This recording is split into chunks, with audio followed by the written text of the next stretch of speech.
Hello, I'm the Terrific Tracy, and this is my submission for Buckeye's Free Cash. I will be running Hebereke. Now, let's see what this game is about. Timing starts on hitting start. So 3, 2, 1, go. Okay, so we are this little penguin here named Hebereke who wakes up in this strange world all confused. All he wants to do is go home, so we are going to help him find his way out, and hopefully it'll be a fun trip. Now, the title Hebereke roughly translates to drunkenness, or falling down drunk, something along those lines. Something else to note is that Hebereke is apparently a bit intoxicated based on the way he speaks, but anyway, aside from that, here we are in this room, where we see this lady in the orange cat suit. Her name is O-chan, and we have asked her if she knows the way out. She claims she might, but she's not going to give up that information for free, not without a fight, so we are challenged to a game of Harpoon, which is pretty similar to Racquetball, but anyway, it's no problem. The way the fight works is that depending on what frame I enter the room on, the RNG or the patterns that she'll give are varied based on that. They also vary a bit depending on where I am at other times, but generally I can react to them all for the most part. So, anyways, what O-chan had to say there was that she doesn't know the way out herself, but she has 2 friends who we should go find, who definitely may know how to get out of here. So we're gonna go off to do that. And coming up here, we have one of the first interesting tricks to look at.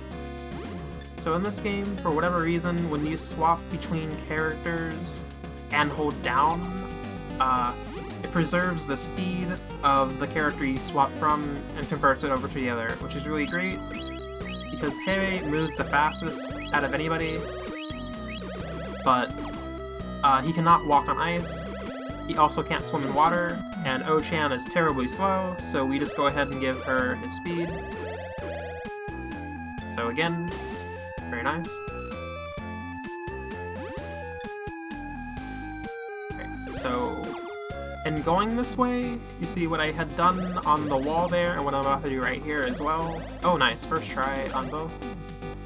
So that trick there, you have to crouch and jump, and then when touching the wall you have about 2 to 3 frames. I forget which it is for which wall, but you have a small window to execute that jump, so it can be a little tricky at times, but that was really good. And in doing so, we have sequence break the game. We're supposed to go get a party member before coming to this area, but we said no, we're gonna do it this way because it's faster. And yes, so what we are going to go do is we are going to get an item that will make much more of the game faster by letting us climb up any walls whatsoever. Alright, that climb was decent. The way that Hebereke moves when he touches the surface is that he usually slides around like crazy on them, so climbing so smoothly like that is generally a hard task. But if you let go of all directions when landing, you become completely neutral, which is great.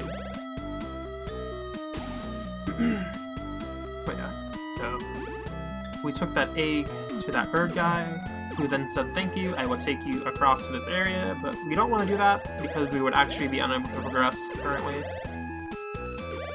So we're coming up here, and instead we are going to go fight a boss for our item to climb walls with.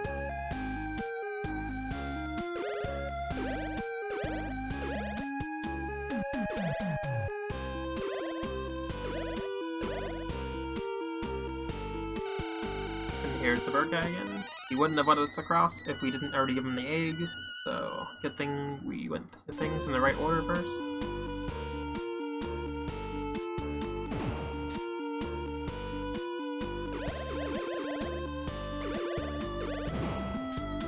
Alright, so assuming I am correct, I need to take some damage right here.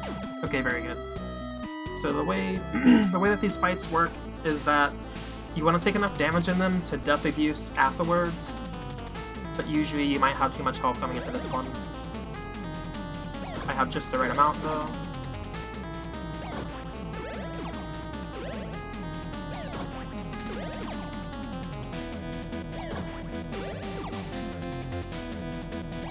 So pretty much all boss fights follow this pattern where you jump on the boss and get a Papoon and then throw it at them. The Papoon is what does the damage and not the jump.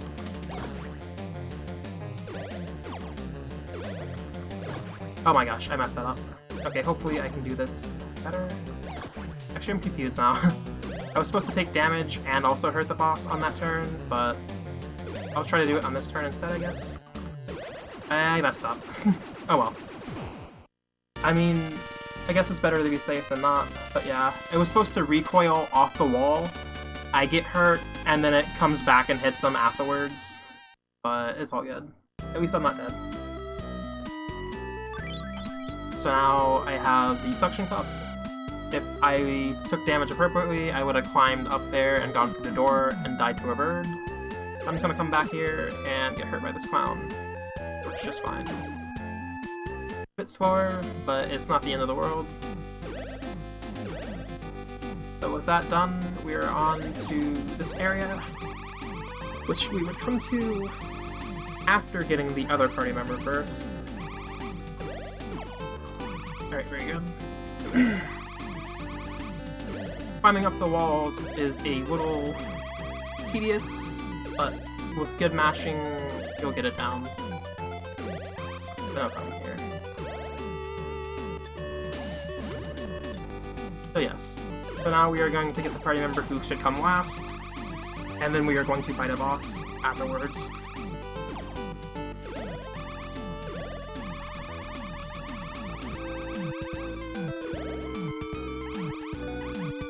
Oh my gosh, please. Sometimes getting over the very corner is a little tricky. Oh my gosh.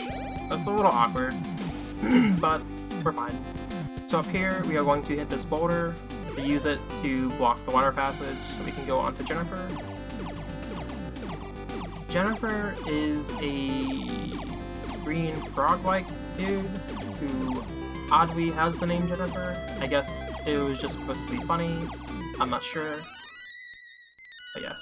And just like Ochan, Jennifer has his patterns determined on when you enter his room. So hopefully I will get a good one, but it's much harder to get something consistent out of it compared to Ochan, who comes first.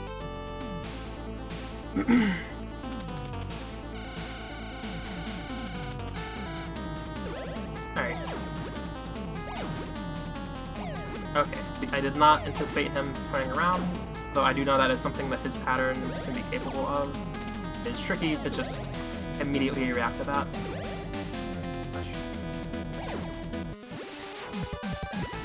Alright. And hopefully with the way this is going...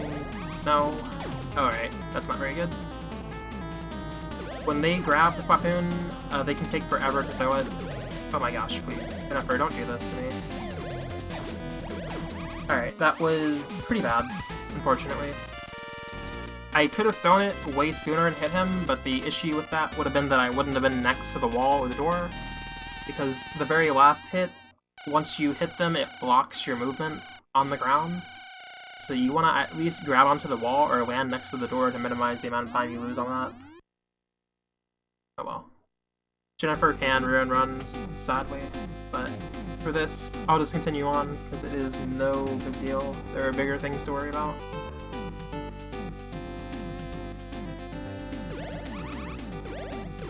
So right here, if I were moving fast enough, I would be able to get right past that enemy, but it is insanely risky, so I'd rather not risk dying, even if I could do it, just for the sake of safety. So we will go on to this boss here, who is going to be a alien dude named Utsuzan, who drops smaller versions of himself, and the room can get very laggy and difficult to manage, so I'm going to try my best.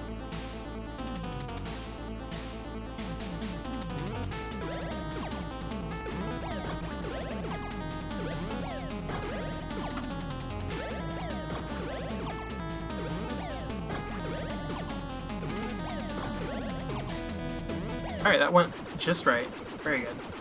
Now there's a phase 2, which is a little tricky at first, but no problem.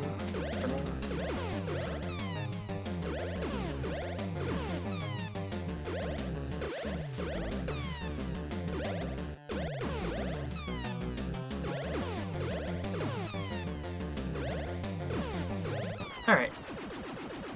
I took that pretty safe. You can cut it a lot closer, but it gets scary, so let's not make it scary.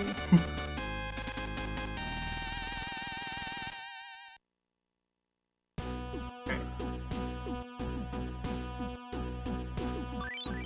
Good. Now, what I didn't explain was that Jennifer and the other new partner, they would tell you that to get out of here, you need to find a gate that leads to the outside world. But the gate... oh my gosh. The gate is guarded... it's sealed off, actually, by 3 keys that you need to go find, and to get those 3 keys, you need to go fight 3 bosses guarding them. So that was one of them. And now we are heading on. The bosses in this game either hold an ability or a key for you. Now we are going to get Jennifer's ability from another boss, which is going to be bombs that let us blow up passages that block us off to more content for the world.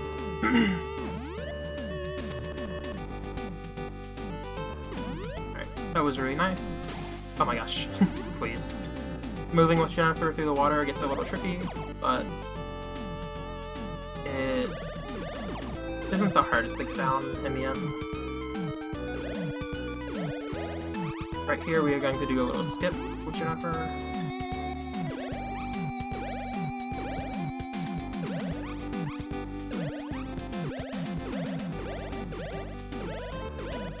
Alright, no problem.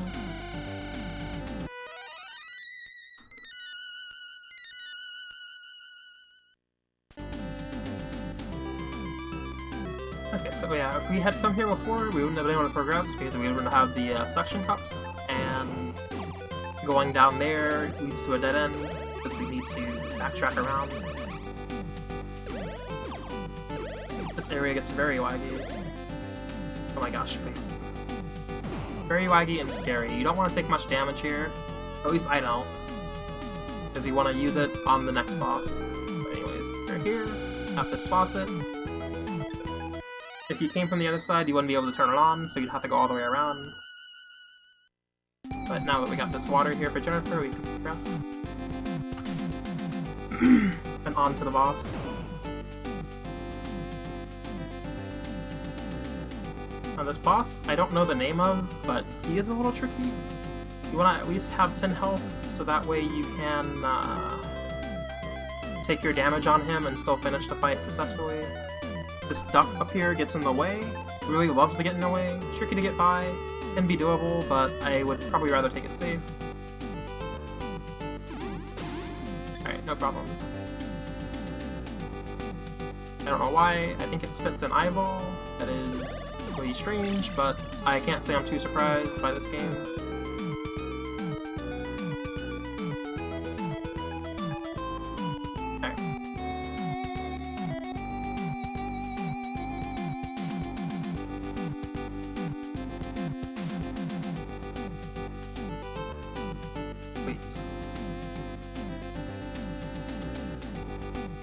Okay. Onto this boss here. We are going to fight him in a bit of a strange manner, but it's kind of cool. A lot better than fighting him casually.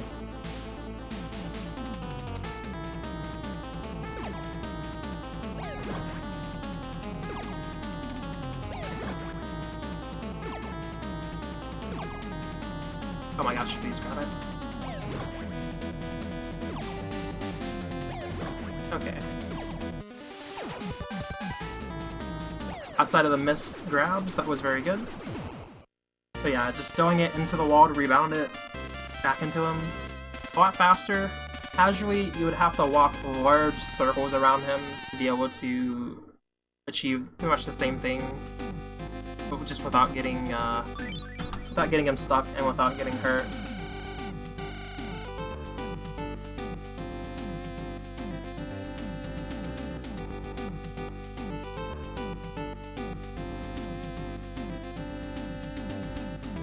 Alright, no problem there.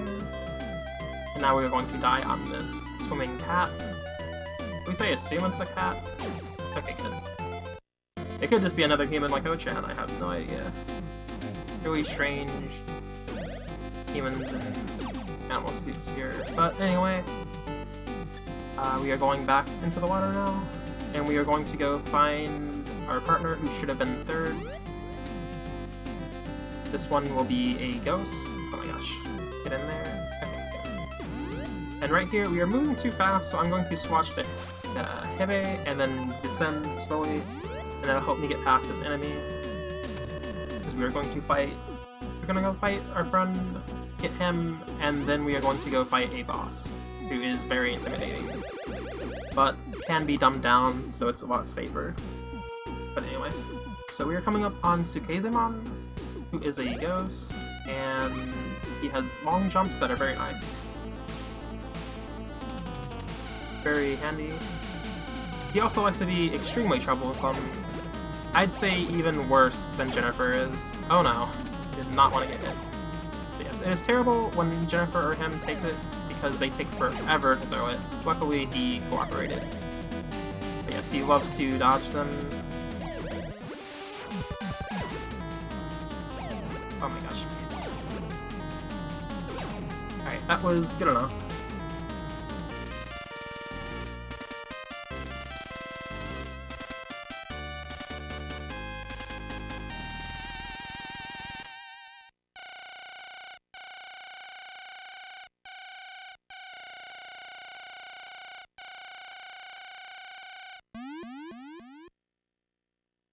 Okay, so now that we have everybody, we can go ahead and get those final 2 keys.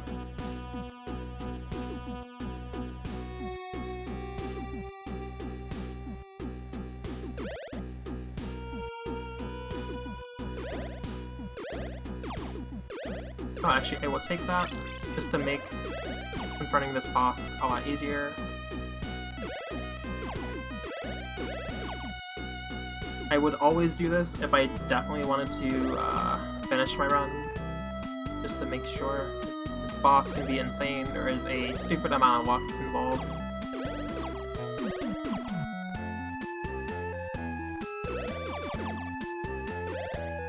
Alright, that should be safe enough. Oh, I got swapped to Jennifer. This is bombs.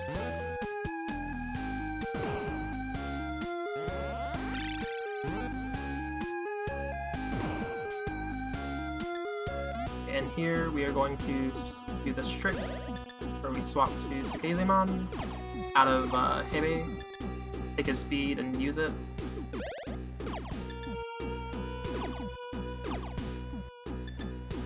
The intended method of clearing that is by getting an ability for Ochan where she freezes things, but it is terribly slow and much more difficult, I'd say. Alright, I got bad luck for first thing. That fell straight on top of me. Not very cool. Alright, I will take this as safe as possible. But yeah, the thing that sucks about this room is that these spheres fall down like crazy.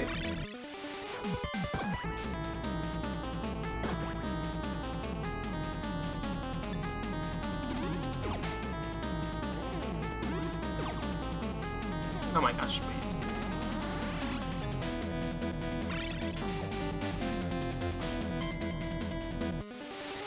Alright. And that was pretty safe. But yeah.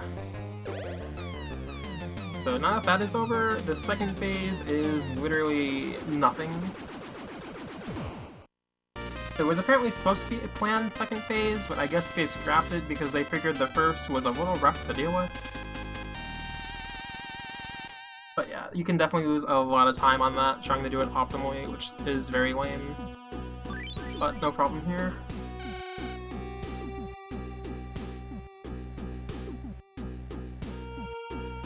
But yes, something I was exploiting there, though, was the fact that every character has their own ability, but if you have at least one person's ability, you can skip getting everybody else's by charging it with just one of them and then swapping over to the other character is very interesting, I'd say.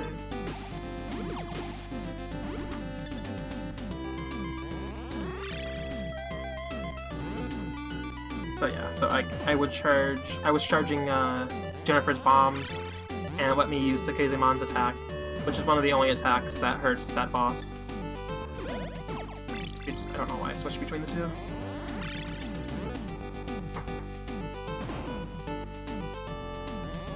That was a habit that came out of getting past the second.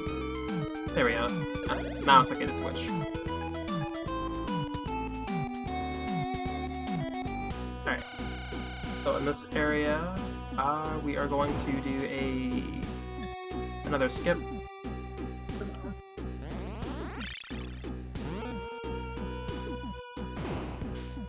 This section can be a little lame. It is just all of this.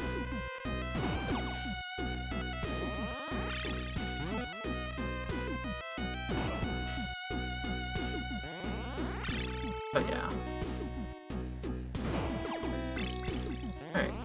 It's kinda good that I'm picking up health, assuming I would have dropped it, but I don't really need all this much, so I might get hurt on purpose, because just like all the other fights, I need to take a certain amount of damage to be able to finish it, right?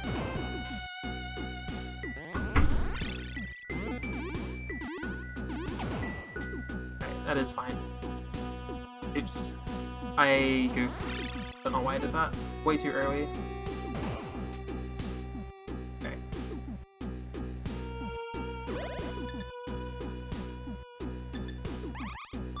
I'm grabbing this potion here for the last boss, just because he is extremely tricky. Okay, jump across. Up here. Alright, good. Without falling. If I fall, I would have to go all the way back and clear all those blocks out again. Very terrible.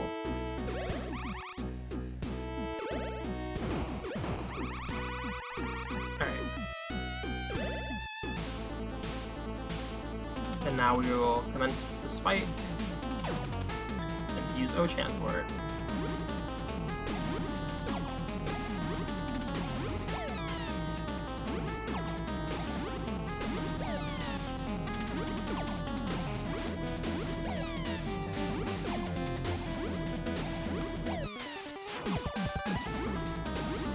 Oh no.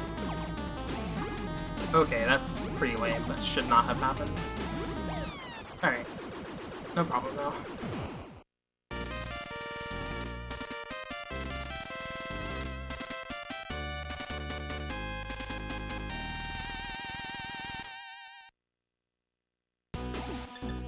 Alright, switch to Jennifer and grab the final key. Alright. And now we can head on to the final boss.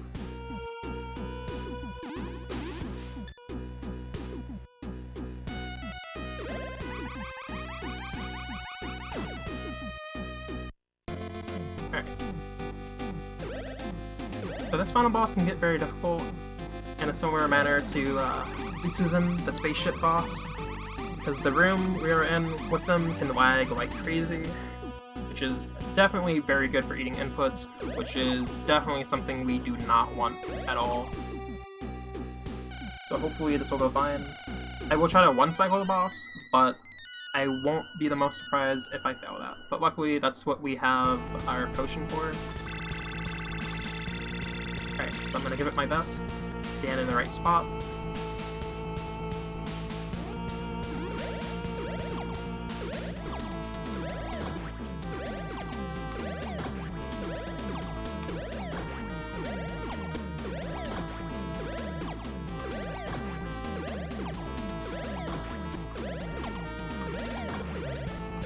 Oh my gosh, I actually lost count of what hit that was. I thought that was one of the final ones. Oh my gosh, please. Okay, well that is Hebereke in under 25 minutes. Alright. As you can see, it can be a little rocky, but luckily it wasn't too crazy, I'd say. I think that is a pretty decent, pretty average run. Some of those segments I can try to do better, but I will definitely work on those more. But still. So I'd still put my estimate as 26 minutes, personally. But anyway, now we are here at the end of the game. And Hebe's telling everybody, hey, alright, I'm gonna be heading off now, guys. Thanks for helping me. And he gets into a rocket ship and just takes off. He's like, alright, I'm going home. And he comes straight back down where he was. Very confusing. He says, huh? I guess I was home the whole time, wasn't I? Look, everybody, I was already home. And they just can't believe it. They're completely shocked. So yes, the whole adventure here was entirely pointless, but hey, you know what? It made for a really fun game, I'd say. So yes, that was Hebereke from Sunsaw. Right. Thank you, and goodbye.